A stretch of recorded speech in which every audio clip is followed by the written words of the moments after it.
This is CW Iowa Live. Good morning, everyone. It's 10 minutes past 9 o'clock right now. Welcome back to the program. Lou and Jackie, along with our good friend Sheree Clark from Fork in the Road. And you know, Jackie, for the past couple of weeks, Sheree has been in seventh heaven. The farmers markets are open. Yes. So fresh food and ingredients have been on the menu as of late. Absolutely. So we need to find out what she's brought with her today, because it looked great. It's important to know things that you're buying and things that you're growing, because you do both. Yes. And you're kind of breaking that down for us today, because there are things that we can throw in our own garden, whether it's in the backyard or even on our patio. Yep, and stuff that's easy to grow. We've talked about this before, but it bears repeating, is herbs. And so I wanted to talk about fresh herbs today and some of the unique things that we can do with them. Okay. So, you know, normally we'll think this time of year we'll do something with like herb roasted potatoes, or you'll do thyme in the oven with some things that would go great with asparagus. It's asparagus day. Those kinds of things. You do fresh basil with tomatoes, nice pairing. But one of the things that we forget about is the stuff that we have every day anyway, smoothies.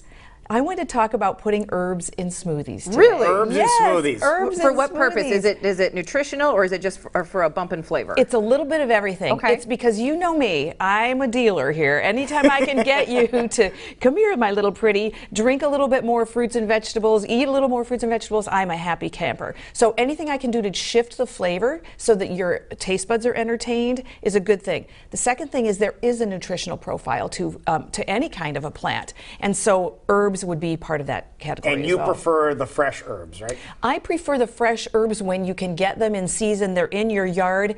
This morning, the things that we're going to be tasting, this is a tip to the people who live in Beaverdale. I walked out into my yard with my scissors in my jammies and clipped the things that you're going to be tasting. So that's why I like to do fresh, and that's why I like to do it early in the day. Not only is it nice and perky, but your neighbors aren't so likely to see you when you're in your jammies. Oh, okay, perfect. I think the biggest thing I have for me is, because we were talking during the break, this is one thing I can grow easily, because usually I kill any type of plant when I try. But this is something that is very hardy and that anyone can basically grow. But I don't know what to do with it. Well, besides dehydrating and throwing it in some Italian marinara, I really don't know what to do with these particular herbs. And I can help you with that. But you raised a good point. You can grow them easily, and one of the reasons why is they grow beautifully in pots. This is parsley. I also grow some cilantro. I bought this already grown to this degree. I didn't grow it from seeds at the farmer's market. Another one we don't think about that I've actually made you something with is fresh lavender. Oh, really? Beautiful. And it comes back year after year. And it smells great, and everybody really loves it. I didn't realize lavender was a perennial. Yeah. Okay. Yeah, so you're gonna love what I brought you today. So starting on your far right, I've done some unique smoothies today. So I've garnished them with things that are going to tip you off with what some of the ingredients are, with a few exceptions. Okay. And so the orange is going to tell us that there's some tropical in there. So it's primarily pineapple.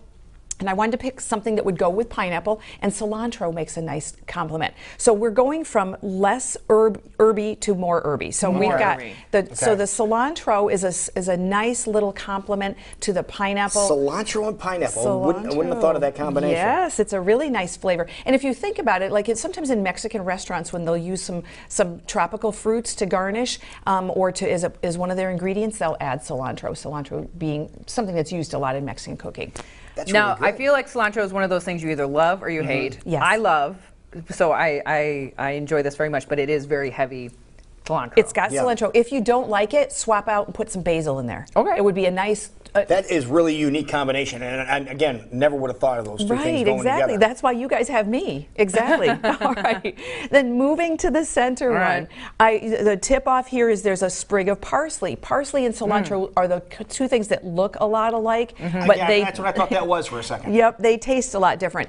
And there's asparagus in there for absolutely no reason other than it's asparagus day, and some wacko texted me that it was asparagus day. So I had to throw a sprig in there. So I wonder who that wacko happened to have wonder who been. that was. So tipped me off that today, when I was going to be on the program, was going to be asparagus day. So I wanted to make that person happy. Nice stir stick there. Okay. I like that. So what is in here again? So you've got pear, and you've got parsley, a little bit of honey, and some ginger. That is really good. I knew you were going to like that. You like this one because it's like pears very strong ginger. Pears and the ginger taste. Yep, Yeah. and they go really beautifully together. And I think the asparagus, in addition to being a cute way to tease you, is a nice little stir stick, and it would go well with the blend. So And you it's can eat absolutely. yes, exactly, and it's National Asparagus Day. Very after fresh, all. very You refreshing. can get some later on tonight over at the farmer's market. Absolutely, and listen to some music, and maybe have a brewski when you're just rolling around. As I Yeah, say, this is all the very farmers refreshing. A little more on the sweet side. I like it. Okay. And then and the sweetest of the bunch is at the very end. I didn't want to do the green. I put there's by the way, I garnished your trays with spinach because there's spinach in both of those to give it again Perfect, which is fantastic. additional flavor for everybody. and also some nutrition. Blueberry, lemon, lavender. Oh, nice Really combination. Now you're nice speaking my little language. combo. And I think of this one as a dessert. It's beautiful. It's cold. I used coconut milk as the base in that one. That was my next question. What do you use for the liquid base? Yep, that was coconut milk. It's nice and creamy. And I could have put in some of the greenery, and frankly, I didn't because of the look. It would turn it brown. Brown. And I just didn't want that. But you could certainly do that and then put it in a colored glass. But to have it on the program today, I wanted to have it a little pretty. more beautiful color, and it is a beautiful color of purple. I could almost see this make it into like an ice cream. Yes. Oh Yeah, it'd be has, great Put this in the frozen. freezer for It a has while. that kind Absolutely. of Yes. flavor punch to it. One other thing I wanted to share with you, because I know that we talk about the environment and the health of the planet. There's a straw, a disposable straw. Obviously, we're using 6 straws today.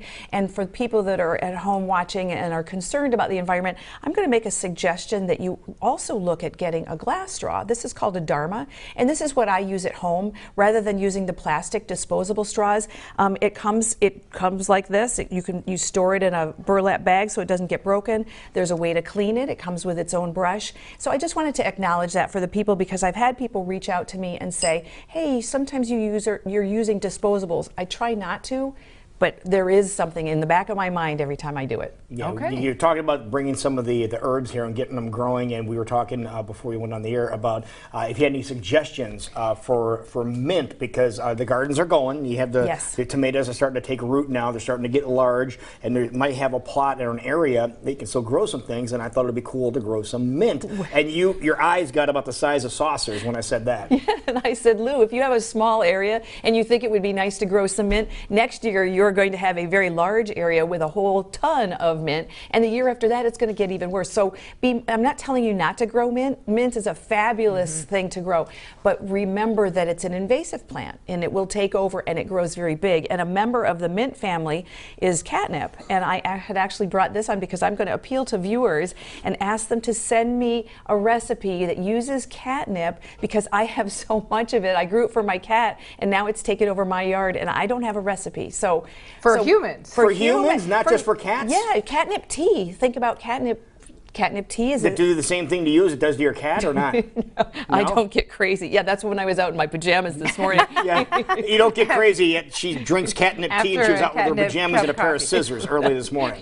Yeah, okay. I had no idea. So hopefully people out there would know. Otherwise, I have no idea. I didn't even know you could eat that. Yes. Catnip salad? Do you eat? You don't know? Have you put it in a perplexed. smoothie, or- Well, I mean- catnip tea is children like it. Instead of chamomile, sometimes children don't like the taste of, and catnip tea sedates them, makes them tired. What's the flavor of catnip? Well, Lou, You don't think I'm going to? You're wrong. I know him. I know him. It's got a mint flavor. He'll be asleep in half an hour. No, it doesn't. I think it's mintish. It's mint I can't say what it tastes like. It's Not on kinda- TV. Okay, great. Yeah. Looking forward to those recipes when you bring that back on this show. Remember, Sherry's Never with a us dull moment every here. Thursday. But if you want more details, if you want to help or assist her with some recipes that you love using your favorite herbs, maybe even some catnip, how can they get in touch with you?